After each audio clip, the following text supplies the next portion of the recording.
El origen de Moab y Amón, hijos de la tragedia. La historia de los moabitas y los amonitas comienza con un episodio perturbador registrado en Génesis. Después de la destrucción de Sodoma y Gomorra, el sobrino de Abraham, Lot, huyó con sus dos hijas a una cueva en las montañas, por temor a vivir entre los sobrevivientes de Zoar. Aislado y sin perspectivas de futuro, sus hijas lo emborracharon y, en actos incestuosos, quedaron embarazadas de su propio padre. La hija mayor dio a luz a Moab, y la hija menor dio a luz a Ben-Ammi. De estos dos nacieron los moabitas y los amonitas, pueblos que más tarde tendrían relaciones problemáticas con Israel. Moab y Amón, rivalidad y conflicto con Israel. Desde los días del Éxodo, los moabitas y los amonitas se han destacado como oponentes de la nación israelita. En Números 22, el rey moabita Balac contrató al profeta Balaam para maldecir a Israel, temiendo su avance.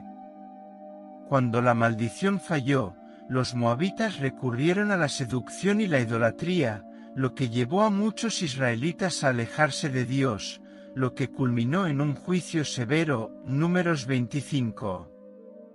Los amonitas participaron en guerras constantes contra Israel. Durante el periodo de los jueces, el pueblo estaba oprimido por Eglón, rey de Moab, hasta que Dios levantó libertadores como Ahod.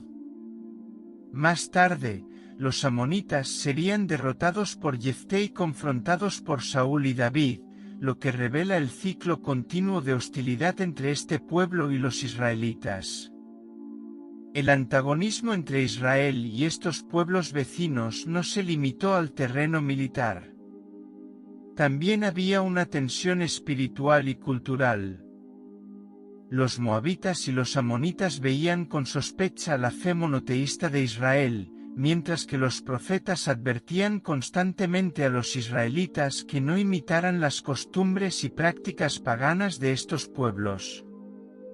La coexistencia estrecha y los matrimonios mixtos a menudo condujeron a la contaminación religiosa, dando como resultado la idolatría y el juicio divino. Este fue el caso durante el regreso del exilio, cuando Nehemías tuvo que enfrentarse a la influencia amonita y moabita sobre los judíos que reconstruían Jerusalén. Nehemías 13, 1-3. Durante el reinado de David, las tensiones aumentaron aún más. El rey derrotó a los moabitas y amonitas en campañas militares decisivas, subyugándolos e imponiéndoles tributos. La famosa batalla relata en 2 Samuel 10 muestra a los amonitas aliándose con los sirios contra Israel, pero siendo derrotados por Joab, comandante del ejército de David. Más tarde, los amonitas fueron severamente castigados y su rey Anún, que había deshonrado a los mensajeros de David, fue depuesto. Estos acontecimientos consolidaron la posición dominante de Israel en la región durante un tiempo. Sin embargo, la rivalidad no cesó con las victorias militares.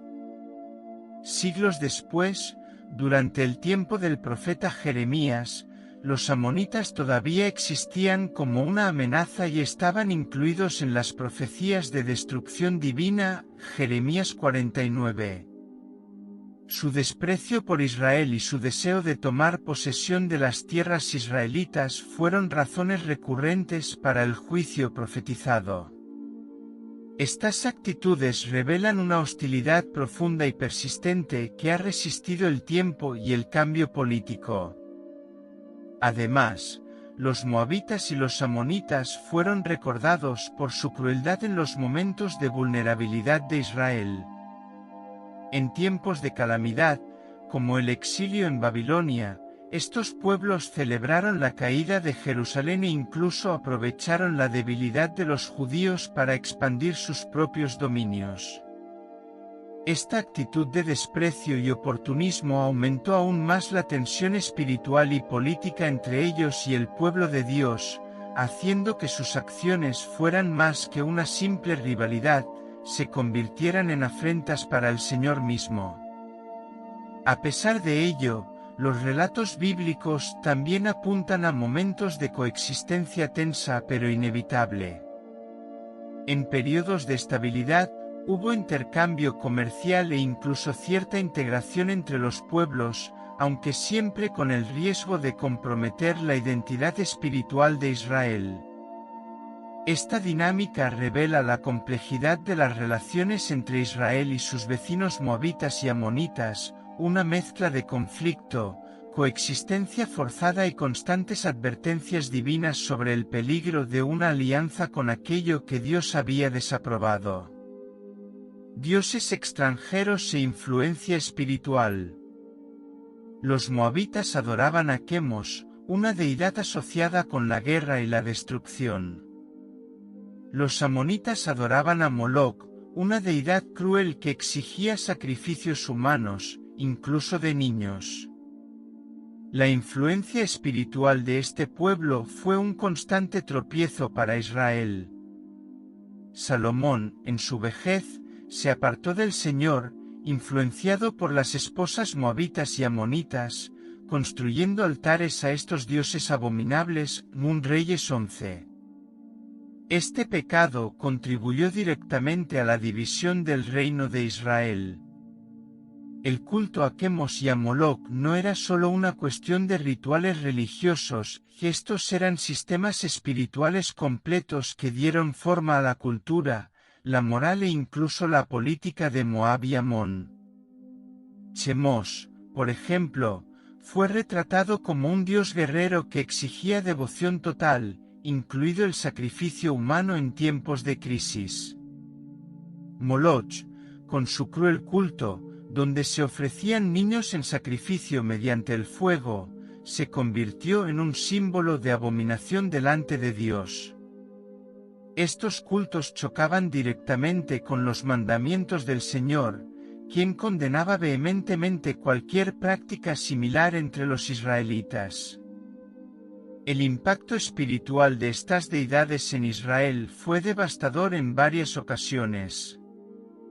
En Jueces 10:6, se describe al pueblo de Israel adorando a los dioses de Moab y Amón, así como a otras deidades cananeas, provocando la ira del Señor. Esta infidelidad espiritual generó ciclos de opresión, arrepentimiento y liberación, mostrando cómo la influencia de estas personas era más que política, era profundamente espiritual, una batalla constante por la lealtad de los corazones del pueblo de Dios. La idolatría moabita y amonita penetró en los hogares israelitas a través de matrimonios mixtos, como sucedió con Salomón. Sus numerosas esposas extranjeras lo llevaron a construir altares y participar en cultos dedicados a Quemos y Moloc, un acto que no solo empañó su historia sino que allanó el camino para la decadencia espiritual de todo el reino. Dios, en su fidelidad, advirtió a Salomón, pero el corazón del rey ya estaba dividido. El resultado fue la división del reino después de su muerte, una consecuencia directa de la perversa influencia espiritual de estas personas. Además del culto idólatra en sí, también había una filosofía de vida que acompañaba la religión de los moabitas y los amonitas, una cosmovisión permisiva, sensual y violenta en contraste directo con la santidad y la justicia requeridas por Dios. Era común que sus rituales involucraran la inmoralidad sexual como una forma de adoración, una práctica que a menudo seducía a los israelitas. Esta corrupción espiritual no solo distanció al pueblo de Dios, sino que trajo juicio sobre la nación, como en el episodio de Baal Peor, donde miles murieron por unirse a las mujeres moabitas en el culto y la promiscuidad, Números 25. A pesar de esto, la Escritura también señala que no todos los moabitas y amonitas estaban comprometidos con tales prácticas. Ruth, la moabita, rompe con su cultura y los dioses de su pueblo al declarar su lealtad al Dios de Israel: tu Dios será mi Dios, Ruth 1:16. Esta declaración no es solo un gesto de afecto hacia Noemí, sino una verdadera conversión espiritual. Su historia muestra que incluso bajo una fuerte influencia espiritual negativa, las personas pueden ser transformadas y redimidas por el poder y la gracia del Dios verdadero. Juicio profetizado: el fin de los moabitas y los amonitas. Varios profetas anunciaron juicio contra este pueblo. Isaías, Jeremías, Ezequiel, Sofonías y Amós profetizaron destrucción sobre Moab y Amón debido a su arrogancia, idolatría y crueldad hacia Israel. La promesa divina era clara: serían humillados, devastados y dejarían de existir como naciones autónomas. Estos juicios se realizaron históricamente con las conquistas asirias, babilónicas y, más tarde, persas. Las regiones que antes pertenecían a Moab y Amón fueron anexadas a imperios más grandes y sus pueblos perdieron gradualmente su propia identidad, siendo absorbidos por grupos árabes y otros pueblos dominantes de la región. El juicio contra Moab y Amón no fue un acto impulsivo, sino la culminación de siglos de idolatría, orgullo y agresión contra el pueblo de Dios. Los profetas, inspirados por el Espíritu del Señor, denunciaron repetidamente los pecados de este pueblo. Isaías, por ejemplo, dedicó capítulos enteros, Isaías 15-16, a describir la desolación de Moab, enfatizando que su arrogancia y gloria serían humilladas. El mensaje no era solo de destrucción, sino también de duelo, una señal de que el juicio divino, aunque justo, no estaba exento de dolor y duelo. Jeremías también profetizó contra Moab y Amón, declarando que sus fortalezas caerían, sus ciudades serían saqueadas y su orgullo sería humillado. Jeremías 48-49. Describió la confianza de Moab en sus obras y tesoros como vana, porque el día del castigo había llegado. Dios usaría a las naciones invasoras como instrumentos de su justicia, dejando en claro que ninguna alianza política, riqueza o poder militar podría proteger a los culpables del juicio divino. Ezequiel, a su vez, se pronunció contra las burlas que los amonitas dirigieron a Israel en el momento de su caída. Se rieron y celebraron la destrucción de Jerusalén, pero el Señor declaró que a causa de esta burla, serían entregados en manos de los pueblos del oriente y borrados del mapa. Ezequiel 25.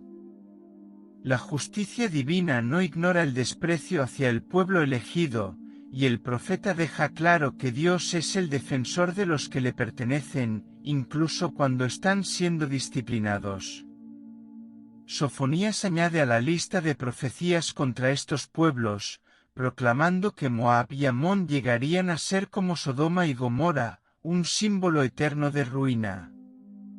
Sus tierras serían invadidas por espinos y marismas, y nunca más florecerían como antes. Sofonías 2, 8-11. La profecía apuntaba a una desolación completa, no solo física, sino también espiritual y cultural.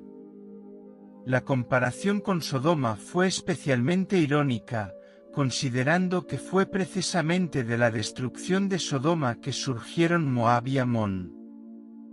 A medida que pasaban los siglos, estas palabras, las predicciones proféticas, se cumplieron con impresionante precisión.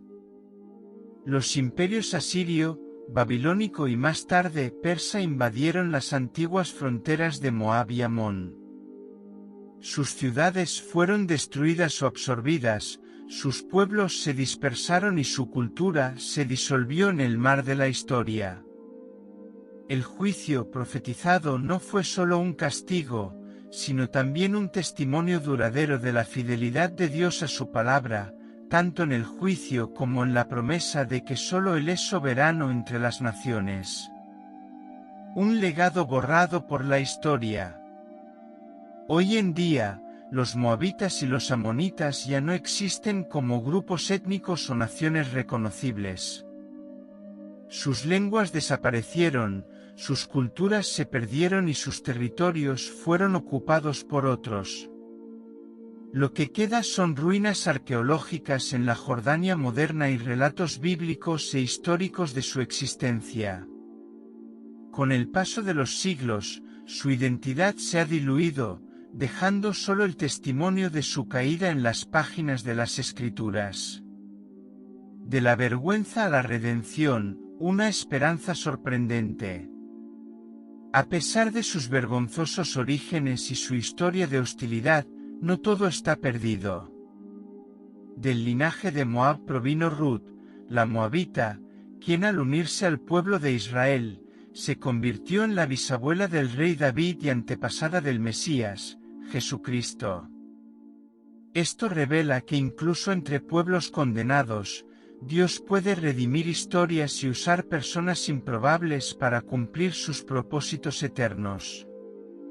La historia de Ruth la Moabita es un giro inesperado en medio de la narrativa de juicio y rechazo. Cuando decide abandonar Moab y seguir a su suegra Noemí a Belén, también decide dejar atrás a los dioses de su pueblo. Su famosa declaración, "Tu pueblo será mi pueblo y tu Dios será mi Dios", es una profesión de fe que cambia para siempre su trayectoria.